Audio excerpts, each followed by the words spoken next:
Today we talk about how can you fix this problem on your Sonic Boom app. So all you have to do, so you just click here on settings here. So when you click on settings, it's going to show for you a list like this here. So then you go down, just keep going down, then you click here on apps. Then you come to apps list here, and here you're looking for Sonic Boom app. Or just click here on search. So then here at Sonic Boom, it's going to show for you like this, click on it. So then it's going to show for you list like this here. Click here on full stop, then you click on OK.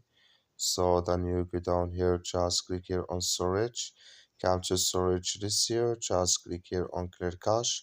Then all you have to do, so you just restart your phone and start it again, then it's going to work with you. That's all you have to do. Thank you for watching. Don't forget to support us by liking,